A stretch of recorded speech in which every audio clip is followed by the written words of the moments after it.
Excuse me, I believe this is my table. Victoria Whitmore's head snapped up, her face twisted with disgust. Oh, you believe?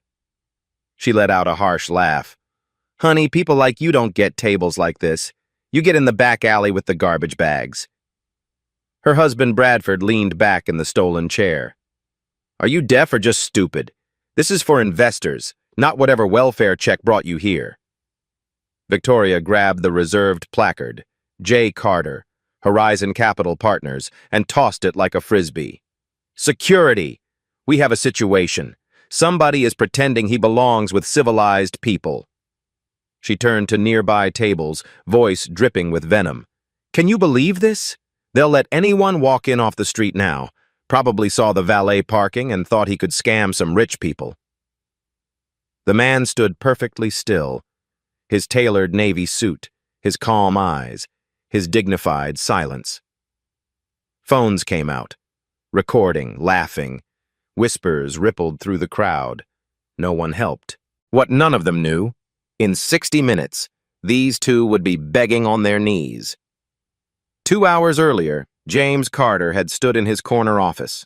Floor-to-ceiling windows framed the Hudson River. The afternoon sun painted gold across his desk. His assistant, Sarah, knocked. She held a garment bag. Your suit for tonight, Mr. Carter. Navy, like you requested. Low-key. James smiled. Perfect. I don't want to stand out.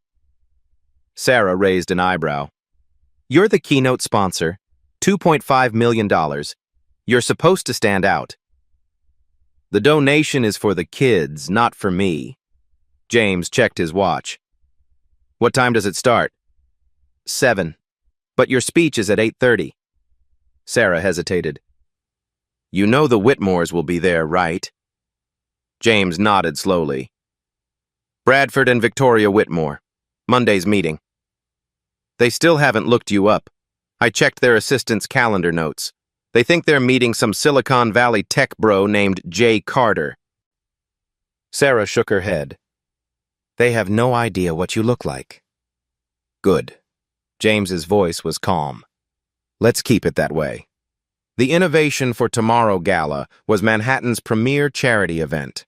Every year, tech moguls and old money gather on a private rooftop. They wrote checks. They networked.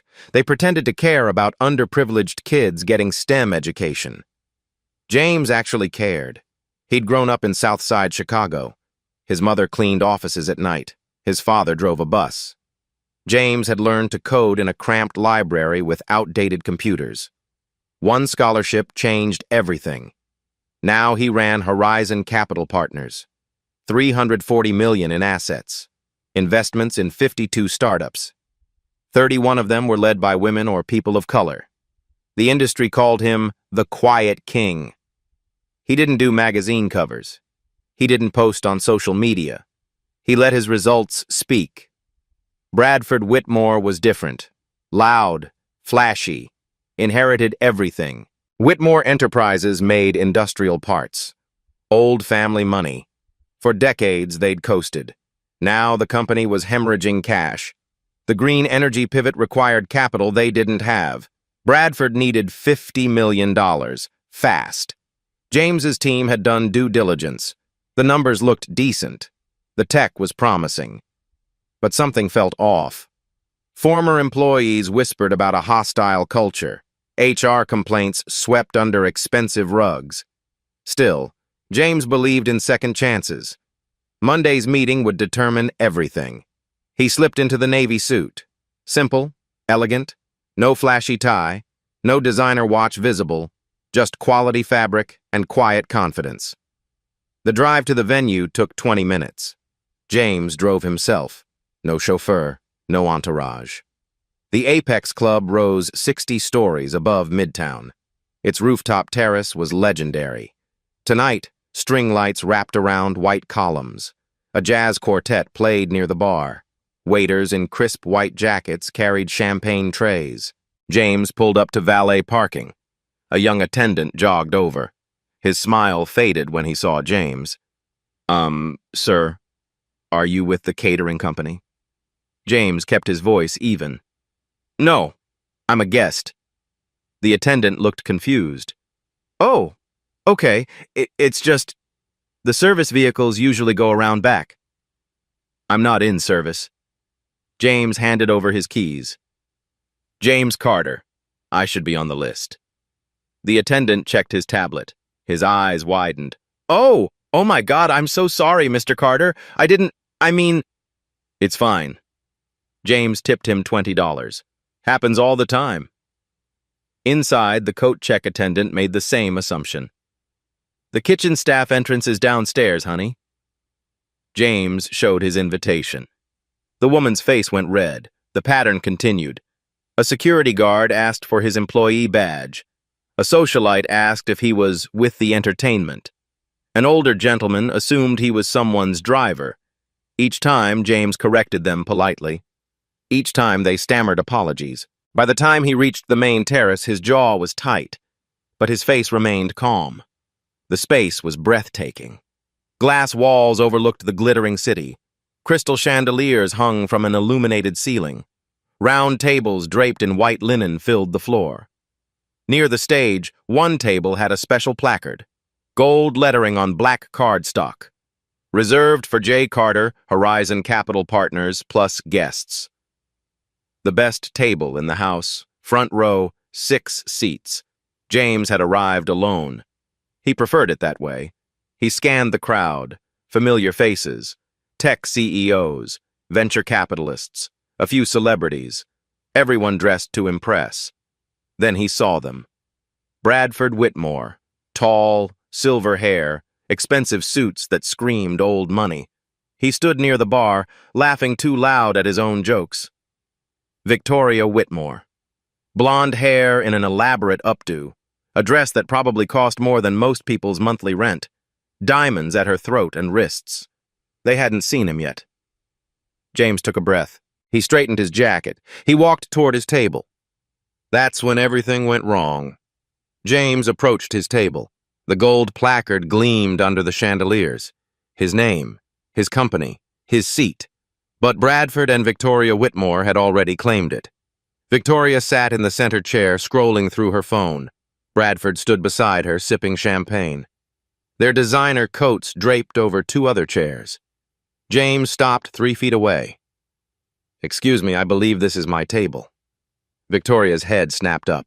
Her eyes traveled from his face down to his shoes, then back up. Slowly, deliberately. Her lip curled. Your table? She laughed, sharp and cutting. Honey, people like you don't get tables like this. You get the back alley with the garbage bags. Bradford turned. His face hardened. Are you deaf or just stupid? This is for investors. Real money. Not whatever welfare check brought you here. James kept his voice level. I'm J. Carter, from Horizon Capital. This table is reserved under my name. J. Carter is our investor, Victoria snapped. We're meeting him Monday. You're not him. I can assure you... Stop. Bradford stepped forward, chest puffed. Stop embarrassing yourself. We know what J. Carter looks like. Silicon Valley type. Probably wearing jeans and a hoodie. You? He gestured dismissively. You're just some guy in a cheap suit trying to scam free food. James reached slowly into his jacket pocket. I have my invitation right here. Don't you dare reach for anything. Bradford's voice rose. Several heads turned. What are you pulling? Does everyone see this? He's reaching. A security guard noticed the commotion. He started walking over. Victoria grabbed the reserved placard from the table. She held it up like evidence. This says J. Carter, not whatever your name is. She tossed it toward an empty table behind her. The card fluttered to the floor. Ma'am, that's actually my... James began. Security! Victoria's voice cut across the terrace. We have a situation here. Somebody is pretending he belongs with civilized people. The guard arrived. Middle-aged, uncertain expression. What's the problem? This man, Victoria pointed at James like he was contaminated, is harassing us, claiming he's our investor. It's pathetic. Bradford nodded. We politely told him these seats are taken. He won't leave. Now he's reaching into his jacket. Who knows what he's got in there? The guard looked at James. Sir, do you have an invitation? Yes. James pulled out the embossed card. I'm James Carter, Horizon Capital Partners. This table is reserved for me. The guard studied the invitation. His brow furrowed. This looks legit. Of course it looks legit, Victoria said loudly. That's what makes it a good fake. You can print anything these days. She turned to the growing crowd of onlookers. Can you believe this? They'll let anyone walk in off the street now. Probably saw the valet parking and thought he could scam some rich people. Whispers rippled through nearby tables. Phones came out. A woman in a red dress started recording. Bradford pointed at the guard. Do your job. Remove him. Or do we need to call the real police? James remained calm, his hands at his sides. I'm simply trying to explain. Explain what? Victoria stood up. That you crashed a charity gala, that you're impersonating a guest, that's probably illegal. A young woman with a clipboard rushed over, the event coordinator. She looked flustered. I'm so sorry, what's happening here? This man, Bradford gestured at James, is causing a scene, claims he's Jay Carter. The coordinator glanced at her tablet. Her face went pale. Actually nothing, Victoria interrupted. We had a Zoom meeting scheduled with Jay Carter last week. He didn't show up, typical. But we know who we're meeting Monday. It's not him. The coordinator looked between James and the Whitmores. But sir, I have Mr. Carter's photo in our VIP database. Your database is clearly wrong, Bradford said.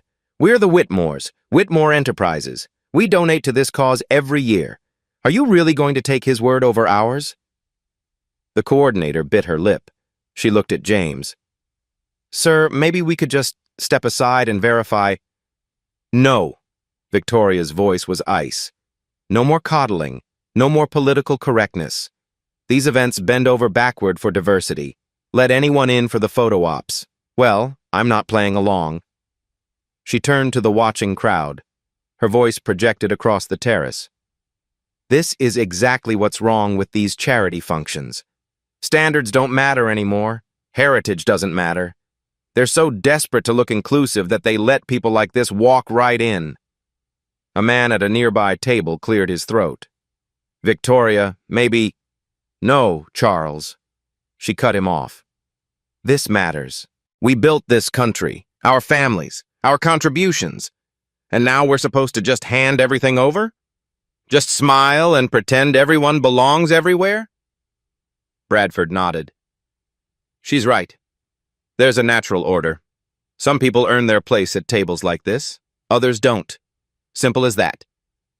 James's jaw tightened, but his voice stayed quiet. I understand you're upset, but if you just look at the seating chart... Upset, Victoria laughed. I'm not upset. I'm protecting standards. Someone has to. She looked at the security guard. Last chance. Remove him. Or I'm calling 911 and reporting a threatening individual. Threatening? James's eyes widened slightly. I haven't threatened anyone. You reached into your jacket, Bradford said. That's threatening, and you refused to leave when asked. That's trespassing.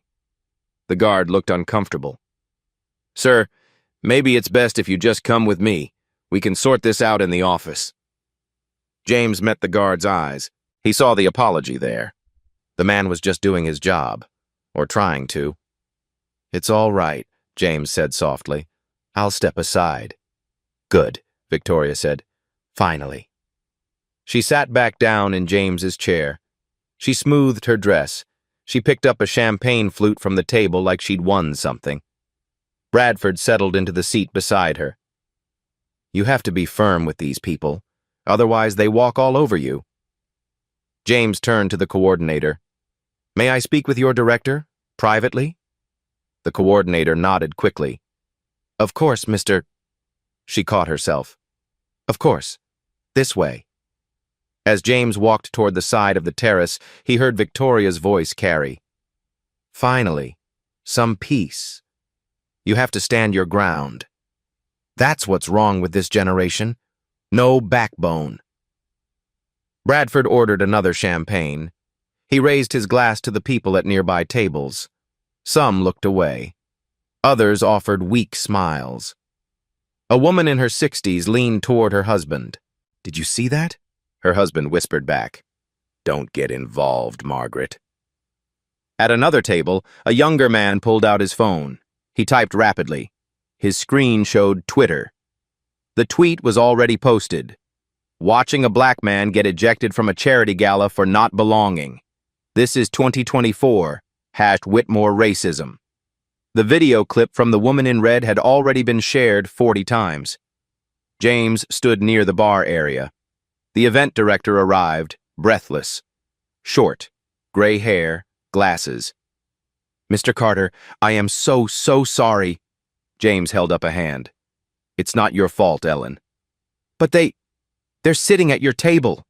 Your donation made this whole night possible." "I know." James's voice was quiet, steady. "But don't make a scene. Not yet." Ellen looked confused. "Not yet?" "Trust me." James glanced back at the Whitmores. They were laughing, toasting, victorious. Let them enjoy their moment. Ellen followed his gaze. Understanding slowly dawned on her face. Oh my. "What time is my speech?" James asked. 8:30, 20 minutes. James smiled. Small, controlled. "Perfect. Let's proceed exactly as planned." Ellen nodded, but her hands shook as she walked away. James stood alone near the bar. Other guests glanced at him, then quickly looked away. Uncomfortable, complicit. He took a slow breath. He thought about his mother. How many times had she been treated like this? How many rooms had told her she didn't belong? The difference was, she'd never had the power to respond. James did. And in 20 minutes, everyone in this room would know it. Victoria settled deeper into James's chair. She crossed her legs. Her stiletto heel bobbed with satisfaction. "Well, that was exhausting," she said to the woman at the next table. "But necessary. You have to protect standards. Otherwise, who knows what kind of people show up next?" The woman gave a tight smile. She didn't respond. She suddenly found her champagne very interesting. Bradford scrolled through his phone. Still nothing from Carter's office. These Silicon Valley types think they're so important. Make you wait. Make you beg. "When we finally meet him Monday," Victoria said, "you need to be firm. Don't let him lowball us. We're Whitmores. We don't grovel for money." Bradford nodded. 50 million is our minimum. If he can't do that, we walk. A waiter approached. Young, nervous. "Excuse me, Mr. and Mrs. Whitmore. The event director would like a word." Victoria waved him off like a mosquito. "Not now. We're networking." The waiter retreated quickly. Bradford raised his glass toward a man 3 tables over. "Henderson, did you see that? We just secured the best seats in the house." Henderson looked uncomfortable. He lifted his glass weakly. Then he turned back to his wife and whispered something. They both glanced toward the bar where James stood. Victoria didn't notice. She was checking her phone. Her eyes widened. Brad, look at this. Look." "What?" "My Instagram. Why do I have 73 notifications?" Bradford frowned. "Everyone probably wants to know about the party." Victoria scrolled. Her face went from confused to pale. No, this isn't... Brad, we're on Twitter." "So? We're always on social media." "Not like this." Her voice dropped. She showed him the screen. Bradford leaned in. His expression changed. "What the hell?" The top tweet had been retweeted 400 times in 10 minutes. It showed a photo of them at the table. The caption read, "Rich white couple throws black man out of charity gala." Says he doesn't belong with civilized people. This is disgusting. Hashtag Whitmore racism. Charity gala. Below it, a video clip. 15 seconds. Victoria's voice crystal clear. People like you don't get tables like this. You get in the back alley with the garbage bags. The view count climbed as they watched. 8,000. 10,000. 12,000. Bradford's jaw clenched. Who recorded that? Does it matter? Victoria's hands shook. Brad, the comments. She scrolled. Her face went whiter with each line. Absolutely vile behavior. This is what racism looks like in expensive dresses. The audacity of these people. Hope they lose everything. Victoria looked around the terrace. She noticed for the first time how many phones were pointed in their direction. How many people whispered behind their hands. This is bad, she whispered. It's fine. Bradford's voice was tight. It'll blow over. These things always do. But his hand gripped his champagne glass too hard. His knuckles were white. At the bar, James checked his own phone. His CFO, Sarah, had texted, I'm watching the live stream. Twitter is blowing up. Do you want me to pull the donation? James typed back, No, the donation stays. It's for the kids, not me. Sarah responded immediately. What about the Whitmore meeting Monday? James paused. His fingers hovered over the screen. Then he typed, Pull their due diligence files. All of them. I want every HR complaint, every lawsuit, every whisper. Send it to my email in 1 hour. Already on it, Sarah replied. James, you could destroy them. I don't want to destroy anyone, James typed. I want the truth. He pocketed his phone. He looked across the terrace at the Whitmores. They were huddled together now, phones out, scrolling frantically. The jazz quartet finished a song. Polite applause rippled across the crowd. The event coordinator took the stage. She tapped the microphone. Ladies and gentlemen, thank you so much for being here tonight. The crowd quieted. We'll begin our program shortly, she continued. Her voice wavered slightly. Before we start, I want to remind everyone why we're here. This gala supports STEM education for underserved youth. Every dollar raised tonight changes a child's life. She paused. She glanced toward James, then toward the Whitmores. Tonight's program celebrates breaking barriers, creating opportunities, and judging people not by assumptions but by character and contribution. A few people in the crowd shifted uncomfortably. More glances toward the Whitmores' table. Victoria felt the stares. Why is everyone looking at us? Bradford's phone buzzed, then again, and again. It's my brother, and my mother, and why is the board chairman calling me? He stood up. I need to take this. He walked to the edge of the terrace. He pressed the phone to his ear. Hello? Yes, I saw it. It's being taken out of context. His face darkened. What do you mean the shareholders are asking questions? It's a 30-second clip. He listened. His shoulders sagged. I understand. Yes, I'll call you tomorrow. He hung up. He stared at his phone. Then he saw the emails. 6 new messages, all marked urgent. One from the company's lead attorney. We need to talk, immediately. One from their largest client. Saw the video. We're reviewing our partnership. One from a board member. Emergency meeting Monday morning before your investor pitch. Bradford walked back to the table. His face was gray. Victoria, we need to leave. What? Why? Just trust me. We need to go. Now. Victoria looked around. Every nearby table had gone quiet. People weren't even pretending not to stare anymore. No. Victoria lifted her chin. No. We're not running. We didn't do anything wrong. Victoria. That man was clearly lying. Obviously trying to scam people. We protected everyone here. They should be thanking us. A woman at the next table stood up abruptly. She grabbed her purse. Excuse me, she muttered. She moved to a different table across the room. Victoria watched her go. What's her problem?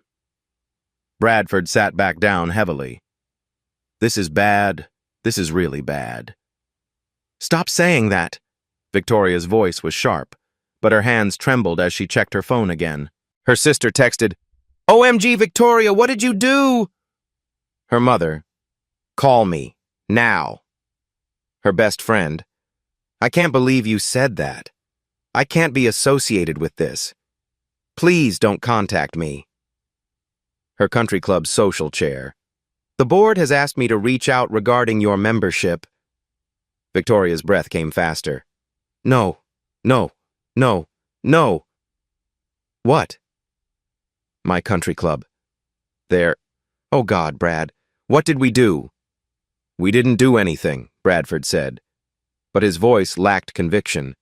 We made a mistake. That's all. A mistake? Victoria's voice rose. They're calling us racists, Brad. Racists. Lower your voice. Don't tell me to lower my voice. You're the one who said, I said what needed to be said. Bradford's jaw set. That man didn't belong there. But what if... Victoria stopped. Her eyes went wide. Brad, what if he was telling the truth? What? What if he really is Jay Carter? Bradford laughed, harsh, bitter. Impossible. But what if? He's not. I would know. I researched. He stopped. His face went slack. I researched the company, not the person. They stared at each other. Victoria grabbed her phone. She typed frantically into Google, James Carter Horizon Capital Partners. The first result was a Forbes article, The Quiet King, James Carter's $340 million empire. Below it, a photo. The same man, navy suit, calm eyes, standing in front of floor-to-ceiling windows. Victoria's phone slipped from her hand. It clattered on the table. Bradford grabbed it. He looked at the screen. All color drained from his face. No, he whispered. Brad, no, no, this can't. The coordinator's voice came through the speakers again. And now, I have the profound honor of introducing our evening's keynote sponsor. Victoria's head snapped toward the stage. A man whose generosity has transformed thousands of lives, the coordinator continued. A visionary whose work speaks louder than words. Bradford tried to stand. His legs wouldn't work. A man who just minutes ago was told he didn't belong here. The entire room went silent. Every head turned toward the Whitmore's table. Victoria felt hundreds of eyes on her. She couldn't breathe. Please welcome the founder and CEO of Horizon Capital Partners, our lead sponsor, who has donated $2.5 million to this cause. The coordinator paused. The silence stretched. Mr. James Carter. The spotlight swung across the room. It landed on James, still standing near the bar. The room erupted in applause. Some people stood immediately. Others sat frozen, shocked. James walked calmly toward the stage. His steps were measured, confident, dignified. He passed directly by the Whitmore's table. Victoria's champagne glass was frozen halfway to her lips. Her mouth hung open. Bradford had both hands on the table, like he might fall over without support. James didn't look at them. He simply walked past, climbed the stage steps, took the microphone. The applause continued. Louder. Building. And the Whitmores sat in his stolen chair, watching their entire world collapse in real time. James stood center stage. The spotlight warmed his face. The applause slowly faded. The room held its breath. He smiled, gentle, calm, like nothing had happened. Thank you, Ellen, and thank you all for being here tonight. His voice was steady, clear. It carried effortlessly across the silent terrace. I want to address what happened earlier. He paused. Let the words settle. Because it matters. Because it's exactly why this cause exists. Every eye in the room was on him. Phones recorded from every angle. About 20 minutes ago, I approached my reserved table. James gestured toward where the Whitmores sat frozen. That table. Right there. Heads turned. The Whitmores shrank in their seats. I was told I didn't belong. Not because I lacked an invitation, not because I hadn't donated, but because of how I look. The silence deepened. Uncomfortable. Heavy. I was told to find my people in the kitchen. That people like me belong in back alleys with garbage bags. That I was probably here to scam rich people with a fake invitation. Victoria's face was ghost white. Tears welled in her eyes, but didn't fall. Bradford stared at his hands. His jaw clenched so tight it looked painful. The couple who said those things, James continued, his voice never rising, never hardening, is sitting at my table right now, in my seat. The entire room turned to look. Some people gasped, others shook their heads. And here's the interesting part. James's smile was slight, knowing. That couple has a meeting with me on Monday morning. About a $50 million investment in their company. Audible shock rippled through the crowd. Whispers erupted. Victoria made a small sound, like a wounded animal. James let the moment breathe. He waited until the room quieted again. He said softly. They had a meeting. Past tense. The words landed like a hammer.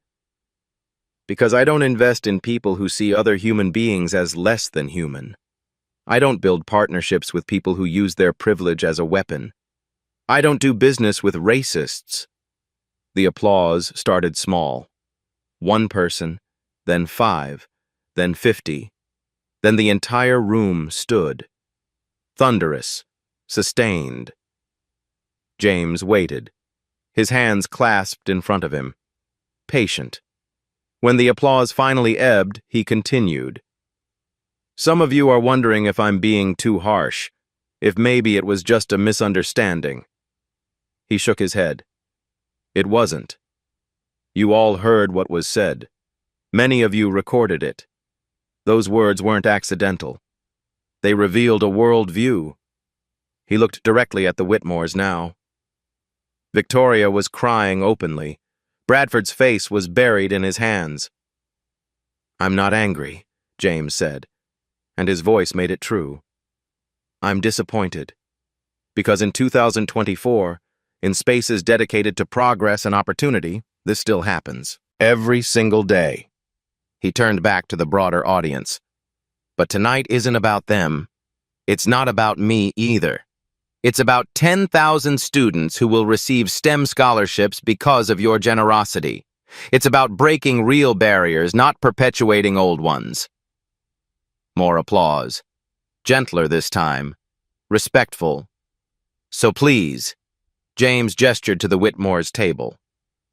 Don't let this moment distract from the real work. Let it teach us. Let it remind us to see people, not assumptions, not stereotypes. People. He set the microphone back in the stand. He nodded to Ellen, then he walked down the stage steps.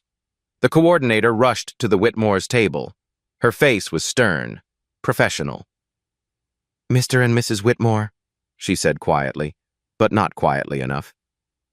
You need to leave, immediately. Victoria looked up. Mascara streaked her cheeks. Please. We didn't know, we didn't. Now, Ellen said. Security will escort you. 2 guards appeared. The same middle-aged man from earlier, plus a younger colleague. Bradford stood on shaking legs. Can't we just... We need to apologize. You need to leave, the coordinator repeated. You're no longer welcome here. The walk to the exit was endless. Every table they passed fell silent. Guests pulled back like they might be contaminated. A man in his 70s, someone Bradford had known for 20 years, turned his entire chair away. Victoria's sobs echoed across the marble floor. Bradford kept his eyes straight ahead. His face was stone, but his hands trembled at his sides. When they reached the elevator, Victoria turned back. The entire terrace was visible from there. Hundreds of people, all watching them leave. James stood near the stage, talking quietly with Ellen. He glanced their way once. His expression wasn't triumphant. It wasn't angry. It was sad. The elevator doors closed. Victoria collapsed against the wall. "What have we done? Oh God, Brad, what have we done?" Bradford said nothing. He stared at his reflection in the polished doors. He didn't recognize the man looking back. The elevator descended 60 floors. Each floor felt like a year. When the doors opened to the lobby, camera flashes exploded. News crews, reporters. They'd already arrived. "Mr. Whitmore, do you have a comment on the video?" "Mrs. Whitmore, do you regret your words? Is it true you lost a $50 million investment?" Bradford pushed through the crowd. His hand gripped Victoria's arm too tight. She stumbled in her heels. They burst through the front doors into the cool night air. The valet brought their car, a Tesla, pristine white. Bradford didn't tip. He just grabbed the keys and drove. Victoria cried the entire way home. Bradford said nothing. His phone buzzed continuously. Emails, texts, calls, all marked urgent. He didn't look at any of them, because he already knew. In 30 seconds of assumptions and cruelty, they'd lost everything. And the man they'd insulted had barely raised his voice. The Whitmore's car screeched into their driveway at 9:47. Their Westchester mansion loomed dark and empty. Usually it felt like a castle. Tonight, it felt like a tomb.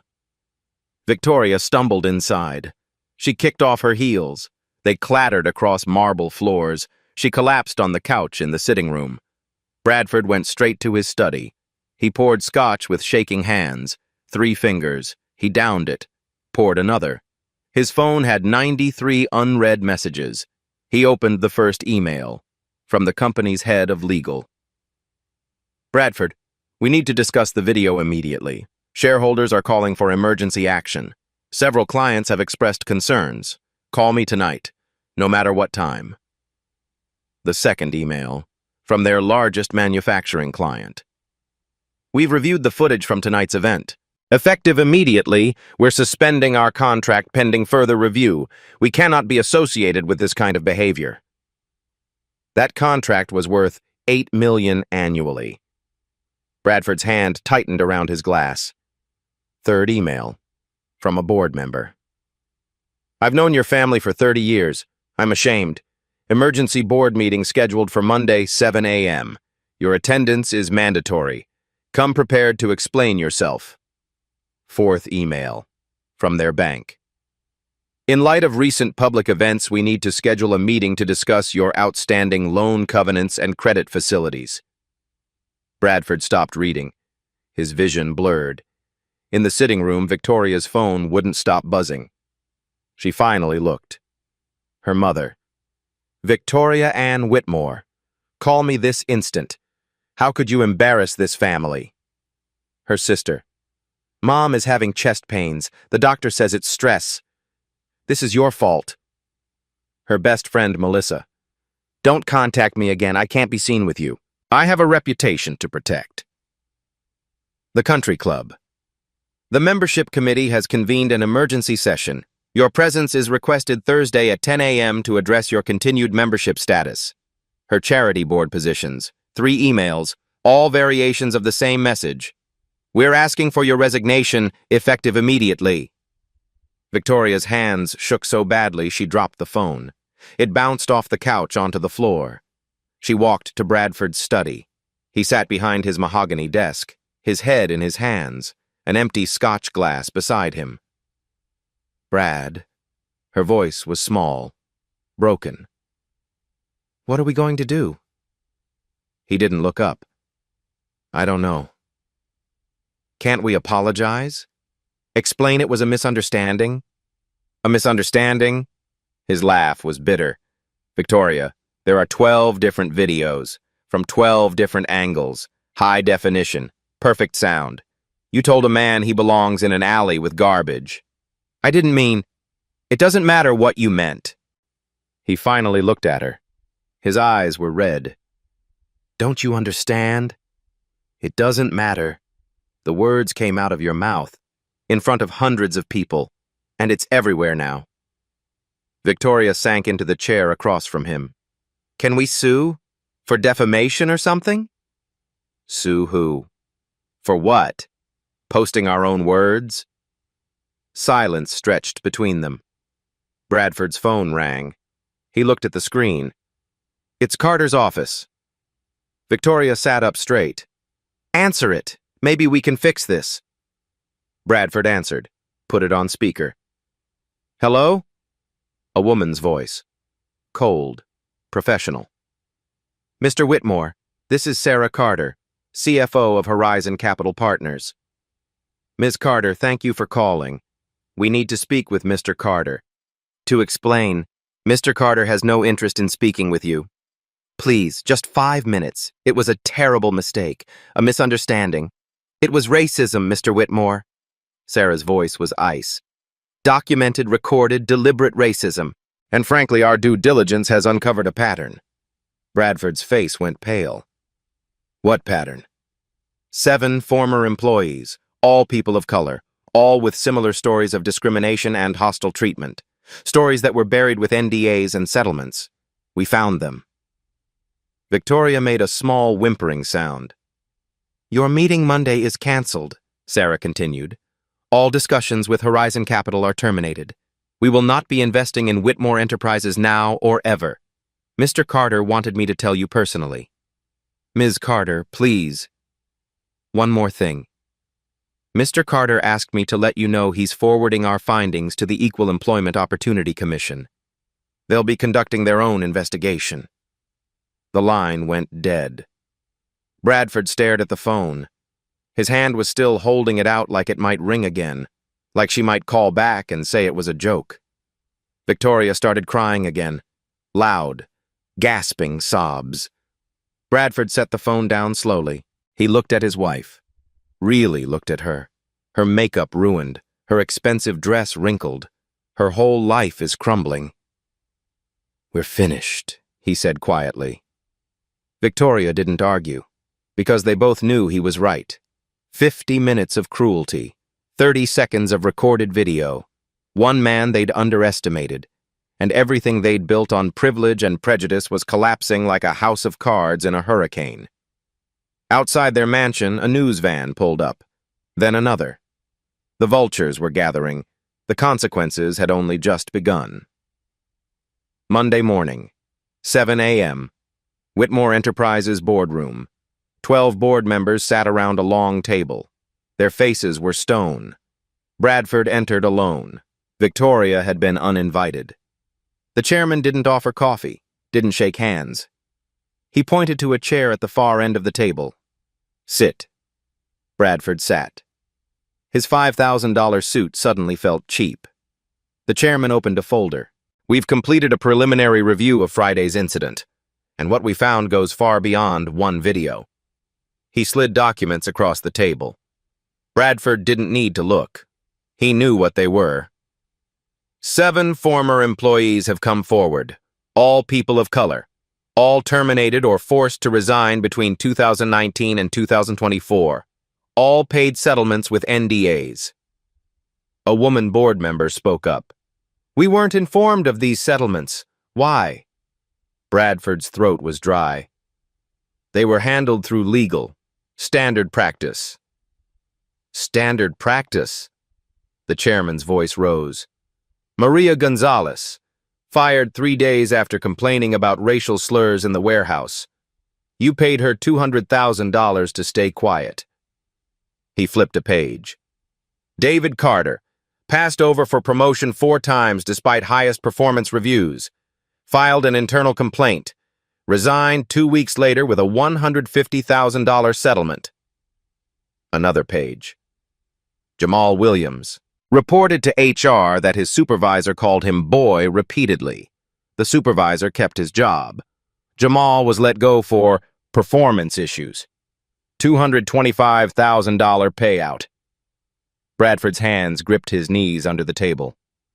Those were complicated situations. Different contexts. There is no context, a younger board member interrupted. That justifies this pattern. 7 cases, $1.2 million in hush money. And Friday night, the whole world saw why. The chairman leaned forward. The EEOC called this morning. They're opening a formal investigation. The Department of Labor is interested too. And 3 major clients have already terminated their contracts. Bradford's stomach dropped. Which 3? Peterson Manufacturing, TechFlow Solutions, and as of 1 hour ago, Riverside Industrial. Those 3 contracts were worth $18 million annually, nearly 30% of revenue. The stock price opened down 41% this morning, the chairman continued. Trading was halted twice.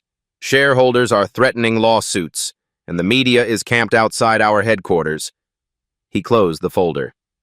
This board votes to remove you as CEO effective immediately.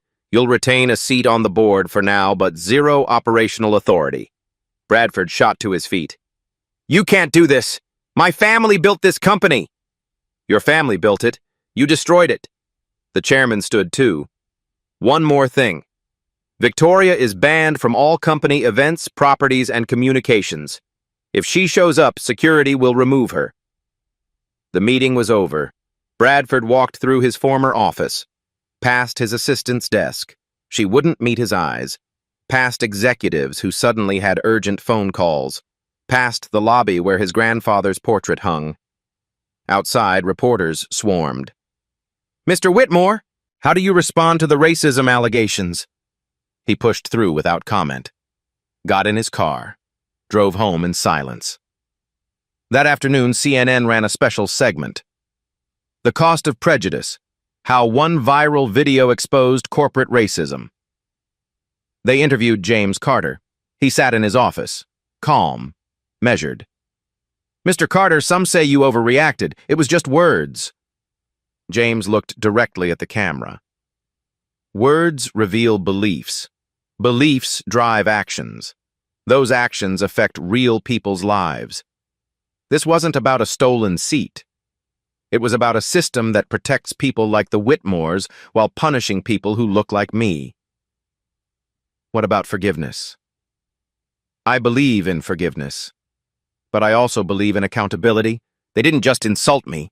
Our investigation found years of discriminatory behavior, employees silenced with money, complaints buried. That's not a mistake. That's a pattern. The segment went viral. 8 million views in 2 days. By Wednesday, 3 more Whitmore employees came forward. Current employees. No NDAs to silence them. I heard Mr. Whitmore say he wouldn't promote those people to management. He thought his office door was closed. It wasn't. Mrs. Whitmore came to the Christmas party last year. She told a black employee his cologne smelled urban, then asked if he was related to the valet. The company has diversity training on paper, but Mr. Whitmore called it virtue-signaling nonsense in a staff meeting. Friday morning, a law firm held a press conference. 7 former employees stood together. United, strong. Their attorney spoke. We're filing a class action lawsuit against Whitmore Enterprises for systematic racial discrimination, hostile work environment, and wrongful termination. We're seeking $15 million in damages. A reporter asked, "Why come forward now?" Maria Gonzalez stepped to the microphone. "Because I watched that video. I saw Mr. Carter treated exactly how they treated me. And I realized, my NDA doesn't matter anymore. The truth matters." The lawsuit was filed that afternoon. By Monday, 2 weeks after the gala, Whitmore Enterprises was hemorrhaging. Stock down 62%. 8 major clients are gone. 3 suppliers demanding cash up front instead of credit terms. The bank calling in loans. Bradford sat in a conference room with bankruptcy attorneys. You have two choices, the lead attorney said. Chapter 11, reorganization, or Chapter 7, liquidation. What's the difference? Chapter 11, you might save part of the company. Chapter 7, you sell everything and walk away. Bradford stared at the wall. His grandfather had started this company in 1952. 72 years, 3 generations, gone in 2 weeks. We'll file Chapter 11, he said quietly. At home, Victoria faced her own reckoning. Thursday morning, the country club, 10 a.m. She sat before a membership tribunal. 5 people she'd considered friends. They wouldn't look at her. Mrs. Whitmore, the club president said, your behavior at the charity gala violated our code of conduct, specifically our values of respect, dignity, and inclusion. Victoria's voice shook. I've apologized. I've donated to racial justice organizations. What more can I do? Your membership is revoked, effective immediately. Your resignation from all club committees is accepted. You have 48 hours to remove your personal items from your locker. Victoria stood. You're all hypocrites. Half of you have said worse at this club. Behind closed doors. I just got caught. The president's expression hardened. Then perhaps that's the lesson. Racism flourishes in silence. You brought it into the light, and now we all have to answer for it. Victoria left the club for the last time. She'd spent 15 years networking there, building her social calendar, establishing her status. It meant nothing now. That evening, James Carter gave a speech at Columbia University, Business School auditorium, packed with students. Some of you saw the video from the gala, he said. Some of you think I destroyed 2 people's lives. Silence. Here's what I actually think. I revealed what was already there. Racism existed long before I arrived at that table. My presence just made it visible. A student raised her hand. Do you regret how it turned out for them? James considered the question. I regret that it took public humiliation for accountability to happen. I regret that 7 employees suffered in silence because they had less power than I do. I regret that this story is remarkable instead of routine.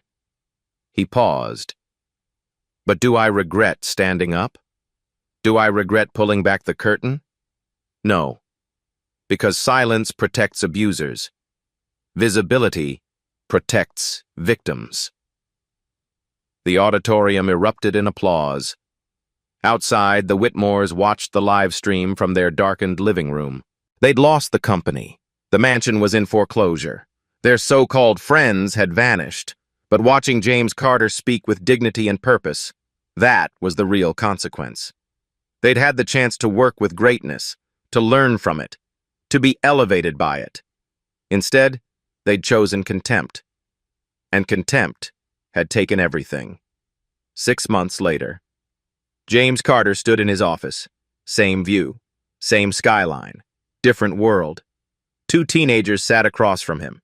Destiny from the Bronx, Marcus from Southside Chicago, both scholarship recipients. My mom cleans offices at night, Destiny said. She always told me education was the way out. This scholarship, it's everything. Marcus nodded. I want to build apps for our neighborhoods, better transit, job connections, real solutions. James smiled. You're why I do this. Not the investments, not the returns. You. We saw the video, Mr. Carter, Destiny said quietly. What they did to you. That night taught me something, James replied. Dignity isn't about how people treat you. It's about how you respond. Marcus asked, Did you forgive them? I believe in consequences. They chose cruelty. Now they're learning what that costs. James walked to the window. But I don't celebrate anyone's downfall. The truth was simple. Bradford Whitmore managed a hardware store now. Victoria worked as a dental receptionist. 2-bedroom apartment, bus routes, discount grocers, anonymous. The same invisibility they'd tried to impose on James. They're rebuilding, James said. Learning, or trying to. After the teenagers left, James returned to his desk. He opened a document. The Dignity Initiative, Systematic Change in Venture Capital. One viral video had changed 2 lives, but millions still faced invisible discrimination daily. Real change required systems, not just consequences. His phone buzzed. Sarah's text. New application for Second Chances program. Bradford Whitmore. James stared at the screen. He'd created the program for people rebuilding after mistakes, even people like Bradford. He typed back, review his application like anyone else's. If he's genuinely committed to change, consider it. Because consequences without redemption weren't justice, they were revenge. James looked at the photo on his desk. His mother, smiling in her church clothes. She died 2 years ago. Never saw his success. But she'd taught him everything. See the person, Jamie, she'd say. Not their job, not their money, the person. He'd been seen that night. Finally. Completely. Not by the Whitmores. By everyone watching. By teenagers like Destiny and Marcus. By people who'd been invisible their whole lives. That was the real reversal. Visibility versus invisibility. James opened Twitter, typed one final thought. 6 months ago, I was told I didn't belong. Today, I'm funding 200 students who've been told the same. Change doesn't start with viral videos. It starts with daily choices. See people, all people. Choose dignity. Every time. He hit post, then closed the app, turned off his phone, got back to work. Because revenge was momentary. Justice was built one choice at a time, one scholarship, one opportunity, one act of seeing someone society taught you to ignore. The Whitmores lost everything trying to make him invisible, and in doing so, they'd made him, and everyone like him, impossible to ignore. That was the real consequence, and the real hope. Final question for you. What if James Carter hadn't been a millionaire? What if he'd been exactly who the Whitmores assumed, someone without power or status? Would the story still matter? Would you still care? Think about it, because that's the person you'll meet tomorrow, on the bus, at the store, in line for coffee. The question isn't whether they're secretly powerful. The question is, will you see their humanity anyway? If this story made you think, share it. If you've ever been judged by appearance, comment below. Subscribe for more stories about justice, dignity, and real change, because change starts with us. All of us. Today.